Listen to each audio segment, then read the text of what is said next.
Through the years, challah, which meant portion, came to mean the Sabbath bread rather than lechem, a bread during the week, which is really wonderful because you think of your everyday bread, but the challah is special. I can't believe it, but Rosh Hashanah is just around the corner, so early this year. And of course, I like to make seasonal recipes, but one thing I always do is make challah. And I'm going to show you how to make a 6-braided challah that you can make long, or you can twist it into a very beautiful round challah. Ready? First thing I'm going to do is mix the water, the yeast, and the sugar, okay? 1 3/4 cup, a tablespoon and a half of yeast, and about a little bit less than a 1/2 cup of sugar. So I just mix that. 1 egg, 2 eggs. I use canola oil. You can use vegetable oil, 1/2 cup.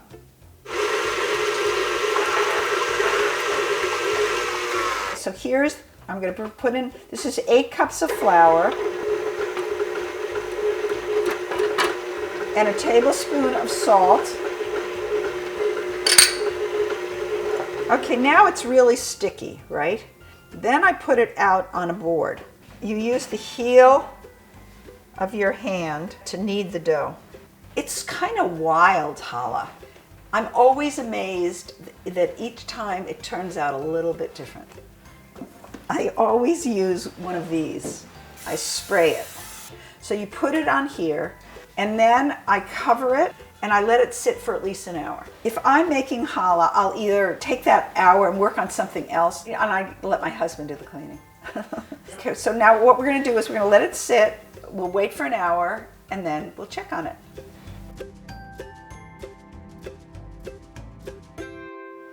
Okay, the dough's been resting for about an hour, and voila.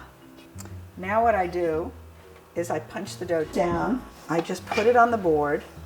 I knead it again. Okay, so you take your dough. I'm cutting the 6 pieces to braid, and you're going to set them aside. I'm trying to do it evenly. Sometimes it's not so even, but that doesn't matter. It really doesn't matter.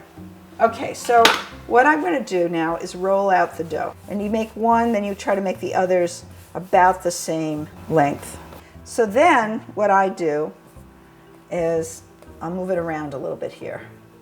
Okay, now this is the tricky part. You take the first one, and one at the outside, and you move it over 2. Then you take from the other side, next to the last, to the outside.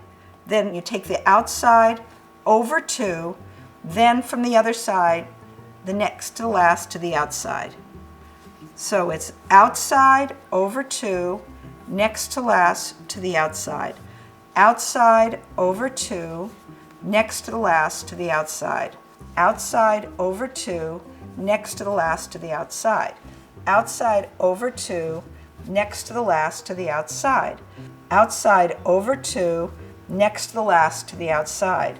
Outside over 2, next to last to the outside.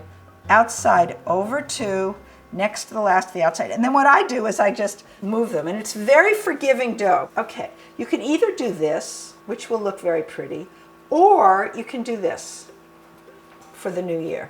You can just move it around, and it will become a very nice circular challah. Lift it carefully and put it on parchment paper. It's not perfect, but who cares? Okay, so then I shellac it with egg yolk. Now we're going to wait a 1/2 hour before putting them in the oven. Now this is what's really fun. What I do is you dip your finger in the egg wash, then you dip it in either a mixture of sesame or poppy seeds or sesame seeds. I dip it in the egg, then I dip it in, let's say, this combination. Isn't that pretty? You can also just sprinkle them on, and now I'll put them in the oven. So I'm going to put them in the oven at a 350 oven for about a 1/2 hour. Voila. And that's it. It's not that hard, and it can be fun.